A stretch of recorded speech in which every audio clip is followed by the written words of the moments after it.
Hello everyone, welcome to MS study Guru. आज की इस वीडियो में हम बात करने वाले हैं पीएचडी मिस्टेक्स के बारे में। आप पीएचडी करने का मन बना रहे हो, प्लान कर रहे हो, करने जा रहे हो, ये गलतियां मत करना। ये मिस्टेक्स आपकी पूरी पीएचडी के सफ़र को जो है वो डिस्ट्रॉय कर सकती हैं। सो देखिए, समझिए, अपना पेपर वगैरह पकड़ लेना, वहाँ पे चीज़ें लिखते जाना। और सबसे पहले बता दूं कि हमने दिसंबर 2025 नेट इकोनॉमिक्स के एग्ज़ाम के लिए कोर्स लॉन्च कर दिया है एप्लीकेशन एमएस स्टडी गुरु पर। आप विजिट कर सकते हैं। इसके अलावा इकोनॉमिक्स रिलेटेड तमाम कोर्सेज हमारी एप्लीकेशन पर अवेलेबल हैं। लिंक आपको डिस्क्रिप्शन में दिया गया है, टेलीग्राम का लिंक भी आपको डिस्क्रिप्शन में दिया गया है। ठीक है, पूरी वीडियो को एंड तक देखिएगा और ज़्यादा जानकारी के लिए चैनल को सब्सक्राइब भी कर लीजिएगा। देखिए, अब पहली चीज़ यहाँ पे आती है कि लर्नर स्टूडेंट्स कई बार क्या करते हैं, जो रिसर्च टॉपिक चूज़ करते हैं ना, विदाउट इंटरेस्ट कर लेते हैं। ये चीज़ सोचते हैं कि भाई ये टॉपिक ट्रेंडिंग है, ट्रेंडिंग में चल रहा है, और या फिर हमारे गाइड ने ये सुजेस्ट किया है, हम ये चूज़ कर लेते हैं। उसमें उनको इंटरेस्ट भले ही नहीं होता। अब विदाउट इंटरेस्ट उस टॉपिक पर 4 साल काम करना आपके लिए एक बर्डन साबित होगा। तो इसलिए ये चीज़ अपने दिल में, दिमाग में बिठा लीजिए अच्छे से कि जो भी टॉपिक आप चूज़ करें उसमें आपका इंटरेस्ट होना चाहिए। आपको देख के लगना चाहिए कि हाँ भाई, मैं इस टॉपिक में इंटरेस्टेड हूँ और इस पर मैं 4 साल काम कर सकता हूँ। 4 साल इसी पर पेपर लिखने, इसी पर रिसर्च करनी, इस पर डाटा कलेक्ट करना, तो सब चीज़ें हम इस टॉपिक पर 3 से 5 साल का बेसिकली पीएचडी होता है।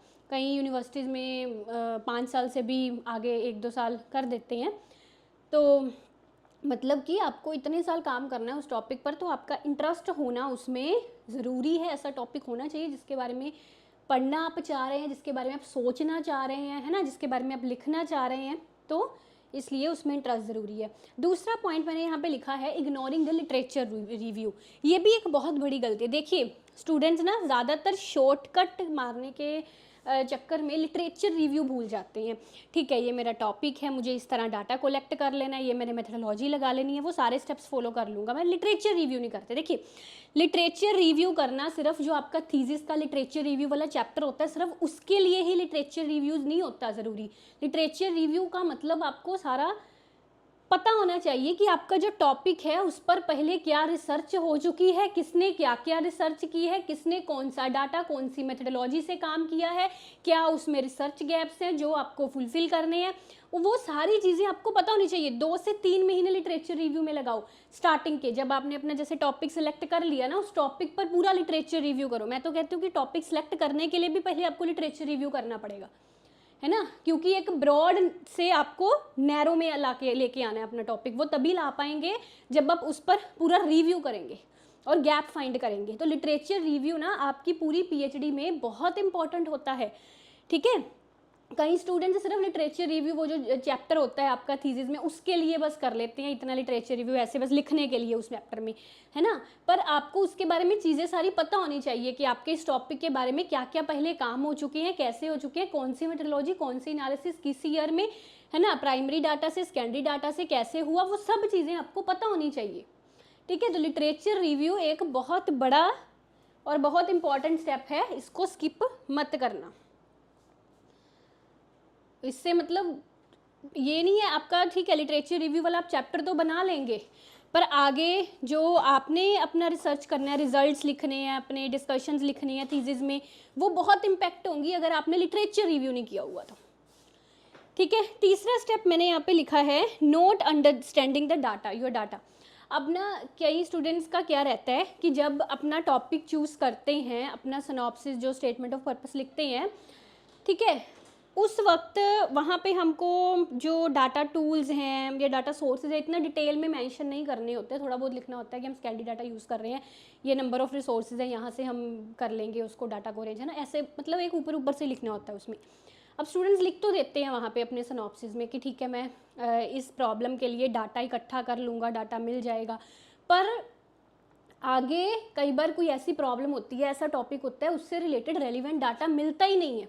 ये एक बहुत कॉमन मिस्टेक है और मैंने बहुत लोगों में ये चीज़ देखी है कि लिख दिया कि मैं डाटा मिल जाएगा, यहाँ से मिल जाएगा, ठीक है, टॉपिक ले लिया। वो टॉपिक लेने के बाद जब असली काम शुरू होता है, मतलब 2 सालों में, 2.5 सालों में, उनको पता चलता है कि भाई इस पर तो मुझे डाटा ही नहीं मिल रहा, सेकेंडरी डाटा कहीं मिल ही नहीं रहा, अवेलेबल ही नहीं, अब क्या करें, अब तो प्रॉब्लम हो गई, है ना। तो आप जो भी टॉपिक अपना फाइनलाइज करते हैं उसमें सबसे पहले ये चेक कर लो कि उसका एक रिलायबल ऑथेंटिक सोर्स डाटा का, अगर सेकेंडरी डाटा ले रहे हैं तो अवेलेबल है ना। प्राइमरी ले रहे हैं तो अलग बात है, सेकेंडरी ले रहे हैं तो अपना टॉपिक फाइनलाइज करते वक्त पहले ही वो चीज़ देखो कि डाटा मुझे मिल जाएगा। आप कहोगे वो डाटा से थोड़ी ना पहले मत्था मारना है, डाटा जब हम रिसर्च करेंगे तब डाटा पूरी सर्च करेंगे, है ना, अभी तो सिनॉप्सिस लिखना नहीं। पहले आप देख लो कि उस पर डाटा रेलिवेंट अवेलेबल है। NSSO हो गया अपना, जो RBI की काफ़ी सारी रिपोर्ट्स आती हैं, इकोनॉमिक्स वाले स्टूडेंट्स के लिए रिलायबल सोर्सेज है ये, ठीक है। तो पहले वो चेक कर लो कि ये डाटा मुझे इस फलानी रिपोर्ट से, इस गवर्नमेंट रिपोर्ट से मिल जाएगा ना। उसको चेक करने के बाद ही वो टॉपिक फाइनलाइज करो, ठीक है जी। अगले यहाँ पे मैंने चीज़ लिखी है, मेथडोलॉजी को ओवर कॉम्प्लिकेट करना। देखिए, अगर तो आप इकोनोमेट्रिक्स में, डाटा एनालिसिस में बहुत अच्छे हैं तो अलग बात है, पर एक एवरेज स्टूडेंट जो इतना ज़्यादा डाटा एनालिसिस के बारे में नहीं जानता, इकोनोमेट्रिक्स के बारे में, टूल्स के बारे में नहीं जानता, वो अगर सिर्फ इम्प्रेस करने के लिए बहुत एडवांस्ड टूल सोचे मैं लगा देता हूँ, है ना, कि मैं अपनी रिसर्च को दूसरों को इम्प्रेस करना रिसर्च से, और मैं एडवांस्ड टूल्स लगाता हूँ। ज़्यादा एडवांस्ड टूल्स, ज़्यादा कॉम्प्लिकेटेड टूल्स लगाने के चक्कर में ना वो कन्फ्यूज़न ज़्यादा क्रिएट कर लेते हैं बच्चे, और वाइवा में प्रॉब्लम आएगी उनको। आगे वाइवा में उसका प्रॉपर आंसर नहीं दे पाएंगे, जब अपना थीसिस प्रेजेंट करना है उन क्वेश्चंस का प्रॉपर आंसर नहीं, क्योंकि खुद ही उन्होंने कॉम्प्लिकेट कर लिया चीज़ें। देखिए, ज़्यादा एडवांस्ड रिसर्च टूल्स लगाने से, ज़्यादा कॉम्प्लिकेटेड चीज़ें अपने थीसिस में, अपने डाटा एनालिसिस में यूज़ करने से ये नहीं है कि बहुत अच्छा बन जाएगा आपका थीसिस, ज़रूरी नहीं होता। अगर आप सिंपल टूल्स भी यूज़ करते हो पर उसका एक उससे आप पूरा प्रॉपर एक्सप्लेन करते हो कि भाई हाँ, इस टूल को लगाने से मेरा ये जो है रिसर्च प्रूव हो रहा है, इस तरह से फुली अंडरस्टैंडेबल आपका रिसर्च अगर है, ठीक है, तो मतलब अंडरस्टैंड हो रहा है, आपको भी खुद समझ है और अगले बंदे को भी समझ आ रही है ना, तो वेल एंड गुड है। उसमें ये नहीं है ज़रूरी कि बहुत कॉम्प्लिकेटेड टूल्स लगाने से ही आपका रिसर्च बेहतर बनेगा। अगर आप सिंपल टूल्स भी यूज़ करते हो पर प्रॉपर उसका एनालिसिस कर रहे हो, उससे चीज़ों को इंटरप्रेट कर रहे हो, आपको उसकी समझ आ रही है अच्छे से, दूसरे बंदे को अच्छे से आप एक्सप्लेन कर पा रहे हो, समझा पा रहे हो, तो ठीक है ना, है ना। ज़्यादा कॉम्प्लिकेटेड के चक्कर में बिगाड़ो मत काम को। अगली यहाँ पे चीज़ मैंने लिखी है, पुअर टाइम मैनेजमेंट। हाँ, ये वाला पॉइंट आपको इसमें मैं ये बताना चाह रही हूँ पुअर टाइम मैनेजमेंट में, कि ना PhD, फुल टाइम PhD जो है ना, ये टाइम तो देखो मांगती है। आप किसी भी एक अच्छी यूनिवर्सिटी से फुल टाइम PhD करेंगे तो उसमें आपका टाइम लगेगा, उसमें आपको ना प्रॉपर शेड्यूल अपना पहले ही बना के चलना है कि मुझे पहले मतलब सेमेस्टर में पहले 6 महीनों में अपना ये काम ख़त्म कर लेना है, अगले 6 महीनों में ये का। वैसे तो यूनिवर्सिटी भी आपसे इसका पूरा एक प्लानिंग गाइड वगैरह, आपके एडवाइज़र वगैरह शायद मांगेंगे, पर फिर भी आपको अपने अकॉर्डिंग ये सब टाइमलाइन से सेट कर लेनी है कि कल को ऐसा ना हो कि कोई डेडलाइन हो किसी चीज़ की और आप टाइम पर उसको कर ना पाएँ। तो एडवांस में ये सारी प्लानिंग ज़रूरी है कि मुझे इस सेमेस्टर तक अपना डाटा कलेक्ट करना है, इस सेमेस्टर तक डाटा एनालिसिस करना है, रफ ड्राफ्ट बना लेना है इस महीने तक अपना, है ना। तो वो प्रॉपर अपना जब आपका सिनॉप्सिस वगैरह हो जाएगा सबमिट, है ना, तो उसके बाद ही अपना प्लानिंग वगैरह पहले ही थोड़ा करके रख लो कि बाद में आपको टाइम की प्रॉब्लम ना आए, है ना। क्योंकि अगर चीज़ें जितना ज़्यादा डिले होंगी ना, चलो डिले तो होंगी अलग चीज़ है, आप भी उससे ज़्यादा फ्रस्ट्रेटेड होगे कि मैं टाइम पर काम नहीं कर पा रही और दिमाग पे फ्रस्ट्रेशन आएगी, है ना। तो वो चीज़ें अवॉइड पहले ही करिए। अगली चीज़ मैंने यहाँ पे लिखी है, कई स्टूडेंट्स मैंने देखा है अपने एक्सपीरियंस के आधार पर ना, गाइड से इतना डरते हैं। जिस दिन गाइड को मिलने का दिन हो ना, उस दिन तो मतलब अरदास करते जाएंगे भी आज गाइड मिले ही ना, कुछ ऐसा हो जाए। और अगर नहीं हुआ सचमुच गाइड तो खुश, अरे वाह आज गाइड नहीं मिला, शुक्र है बच गए। ऐसा नहीं करना। गाइड से कम्युनिकेशन जितना ज़्यादा रखोगे अपना, जितना ज़्यादा उससे कम्युनिकेट करोगे, डिस्कशंस करोगे, आपकी नॉलेज बढ़ेगी, आपका थीसिस बेटर बनेगा, चीज़ों में क्लैरिटी ज़्यादा आएगी। देखिए एक एग्जांपल के तौर पर, आपने कोई भी अपना चैप्टर लिखना है या कोई भी डाटा से रिलेटेड काम करना है ना, आप गाइड को मिलने से अवॉइड कर रहे हो, आपने वो काम कर दिया, वो डाटा पर जो भी आपको एनालिसिस वगैरह कोई भी काम करना है कर दिया, बाद में अब चेक तो फाइनल आपको गाइड से ही करवाना है। वो गलतियाँ निकालेगा, वो कहेगा अरे ये ऐसा क्यों कर दिया, है ना, इसको ठीक करो, या उसको आप प्रॉपर जैसा उसको चाहिए था गाइड को वैसा आप नहीं कर पाए, अब दोबारा से फिर उसको करने बैठोगे। इससे बेटर ये नहीं है कि आप पहले ही उससे रिलेटेड एक अच्छी कम्युनिकेशन अपने गाइड से बना के रखें कि ये चीज़ मेरी हो रही है, इस चीज़ पर मैं काम कर रहा हूँ, इस चीज़ को मैं ऐसे करने जा रहा हूँ और आपके अपने सजेशंस भी मुझे दे दीजिए पहले, है ना। तो वो कम्युनिकेशन बहुत ज़रूरी है अपने गाइड से, ऐसा नहीं है डरिए मत, कम्युनिकेट मतलब ठीक है रिस्पेक्ट करनी बहुत ज़रूरी है, पर ऐसा नहीं है कि इतना डर जाओ कि आप कम्युनिकेट ही ना करो डर के मारे, है ना।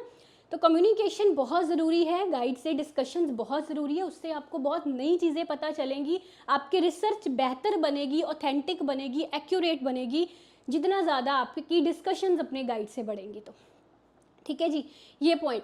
अगला पॉइंट मैंने यहाँ पे नोट किया है, हाँ, सेमिनार्स अटेंड करने, पब्लिशिंग का काम। देखिए अब आपको मेरे जो जितने भी स्टूडेंट्स हैं सबको पता है कि मेरा तो ऑलरेडी एक ब्रांड एस्टेब्लिश्ड था, एक सक्सेसफुल एडुटेक एस्टेब्लिश था, करियर ऑलरेडी वेल एस्टेब्लिश था। उसके बावजूद भी मैंने जो पीएचडी की वो फॉर्मेलिटी के लिए नहीं की, जिसको हम पंजाबी में बोलते हैं फा वड कम, है ना, वैसे नहीं की। मतलब पूरी एनर्जी लगा दी हर एक काम पर, और जो भी चीज़ें एक फुल टाइम पीएचडी के लिए ज़रूरी है हर एक एक चीज़ मैंने पूरी तसल्ली से डेडिकेशन से की।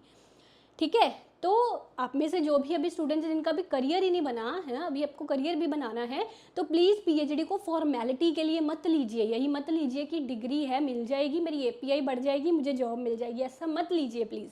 आपको एकेडमिशियन बनना है, आपको एक रिसर्चर बनना है, फॉर्मेलिटी के लिए चीज़ें मत करना, पूरी तसल्ली और अपनी पूरी जिसको हम बोलते हैं वाह पेश लगा देना, है ना, मतलब पूरे एफर्ट्स लगा देना अपने थीसिस को, अपनी रिसर्च को और बेहतर बनाने के लिए। ठीक है ना, पूरा डेडिकेशन से, मन से, पूरा दिल से अपना काम करना। और इसके लिए बहुत इंपॉर्टेंट चीज़ होती है अपना सर्कल बनाना, है ना। जैसे ये नहीं है आप, कई ना मैंने यूनिवर्सिटीज़ देखी हैं इंडिया में प्राइवेट पीएचडी कराती हैं, कहती हैं कि आप ना घर बैठ जाओ, बस घर बैठो और बस महीने बाद 2 महीने बाद ऑनलाइन ही अपने गाइड को चेक करवाते रहना अपना काम, और बस जब आपका कोई वो कोर्स वर्क का एग्ज़ाम होगा वो भी ऑनलाइन ही करवा देंगे, चलो सबमिशन करवाने आ जाना। मैं नाम नहीं लेना चाहूँगी, बट इंडिया में ऐसी यूनिवर्सिटी से क्या कर लोगे आप ऐसी पीएचडी करके, बताओ, जिसमें आप एक घर में एक कमरे में लैपटॉप के सामने बैठकर आपकी पीएचडी हो जाएगी, आपको लग रहा है? ऐसे नहीं होती पीएचडी। ठीक है, आप यूनिवर्सिटी में जा रहे हो, डिपार्टमेंट में जा रहे हो, वहाँ पे आपको अपने जैसे और एकेडमिशियंस, रिसर्चर्स मिल रहे हैं, आपके कोलीग्स मिल रहे हैं, उनसे आपका डिस्कशन हो रहा है, आपके सीनियर्स हैं वहाँ पे, आपके जूनियर्स हैं, आपका एक सर्कल क्रिएट हो रहा है, आप सेमिनार्स में जा रहे हो, पेपर पब्लिश करवा रहे हो, है ना, कॉन्फ्रेंसेस अटेंड कर रहे हो, वर्कशॉप्स लगा रहे हो, एक एकेडमिशियन, एक रिसर्चर्स का सर्कल बना रहे हो। That is a very important in PhD. वो घर बैठे वाली पीएचडी वो तो एक फॉर्मेलिटी है, वो तो एक डिग्री है जो मिल जाएगी, चलो जी घर बैठे रहो, काम चेक करवाते रहो, हो जाएगा। डिस्कशंस बहुत ज़रूरी होती हैं अपने कोलीग्स से, अपने जो आपके साथ में काम कर रहे हैं या जो आपके सीनियर्स हैं उनसे discussions. That is not limited to your guide, discussions are not limited to your guide. आप अपने डिपार्टमेंट के दूसरे जो रिसर्चर्स हैं, एकेडमिशियंस हैं, उनसे डिस्कशंस कर सकते हो, जैसे भी अगर उनके पास टाइम अवेलेबिलिटी है तो अपने सीनियर से डिस्कस कर सकते हो, अपने कोलीग से चीज़ें डिस्कस कर सकते हो, अपने रिसर्च के सर्कल को बढ़ा सकते हो, आपको और ज़्यादा नॉलेज मिले। सेमिनार्स लगाइए, कॉन्फ्रेंसेस लगाइए, है ना। मैंने बहुत सेमिनार्स लगाए अपनी पीएचडी के दौरान, हालांकि जैसे मैंने आपको कहा कि मुझे उस चीज़ का कोई इतना टेंशन नहीं था कि उसके बाद मुझे चाहिए ये सब चीज़ों का कोई ख़ास मेरे लिए फ़ायदा नहीं था, है ना, पर फिर भी वो सब चीज़ें करी।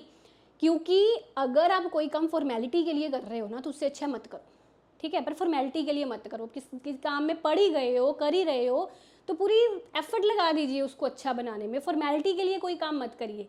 हम लोग कोई भी कोर्स लॉन्च करते हैं ना, या तो बच्चे की डिमांड आएगी, हम लोग वो कोर्स लॉन्च करेंगे ही नहीं जब तक मुझे ये नहीं पता होगा कि उसमें मैं पूरे एफर्ट्स लगा सकती हूँ, उसके लिए मेरे पास सोर्सेज है, मेरे पास उसके लिए एजुकेटर है, मेरे पास उसके लिए कंटेंट है।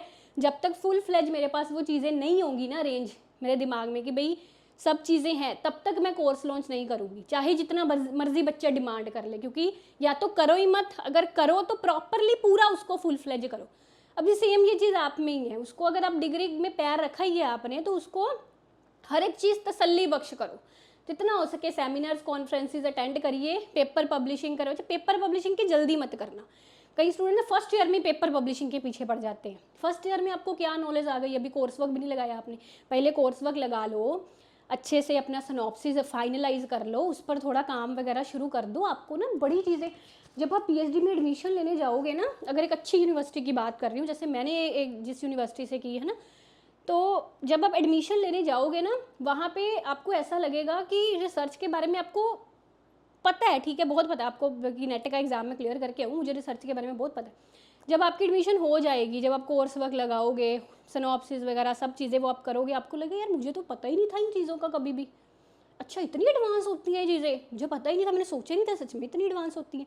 और जब तक आपका पीएचडी पूरा फाइनल आपका ड्राफ्ट बन जाएगा ना थीसिस का, तब का आप में जो निखार आ जाएगा ना, मतलब पूरा आप रिसर्च के बारे में चीज़ें जान चुके होगे, और तब का फ़र्क और पहले वाला फ़र्क जिस दिन आप एडमिशन लेने आए थे, आप खुद रियलाइज़ करोगे अगर आप सच में जिन जान लगा कर पीएचडी कर रहे हो तो। ठीक है, तो रिसर्च पेपर की जल्दबाजी से क्या होगा कि वो एक अच्छी क्वालिटी के पेपर नहीं आप लिख पाओगे अगर उसमें जल्दी करोगे, क्योंकि चीज़ें अभी आप सीख रहे हो। असल में जब आप अपना डाटा कलेक्शन, डाटा एनालिसिस वगैरह सारा कर लेते हो ना, जब आप फाइनल थीसिस के अब चैप्टर्स लिख रहे हो, उस टाइम आपको अब समझ में आ जाती हैं चीज़ें रिसर्च के बारे में, है ना। उस टाइम पर कोशिश करिए कि अपना पेपर पब्लिश करवाइए। ठीक है, अगर आपकी यूनिवर्सिटी में कोई ऐसा रिस्ट्रिक्शन नहीं है ना कि पहले साल 2 साल के अंदर अंदर करवाना ही करवाना है, तो जल्दी मत करिए। ठीक है, जल्दबाजी मत करिए, आराम से थोड़ा मतलब कर लीजिए रिसर्च पर थोड़ा काम शुरू, थीसिस पर काम शुरू, चीज़ें समझ में आ जाएं आपको, तब एक अच्छी क्वालिटी का पेपर पब्लिश करवाइए। मैं तो कहती हूँ कि 10 पेपर एक नॉर्मल या एवरेज या पुअर क्वालिटी के पब्लिश करवाने की बजाय आप 3 पेपर सिर्फ अच्छी क्वालिटी के पब्लिश करवा लो, दैट इज़ रेथर, वो अच्छे, वो ज़्यादा गुड हैं। ठीक है, तो ये चीज़ है, यही चीज़ें थी, और कोई पॉइंट?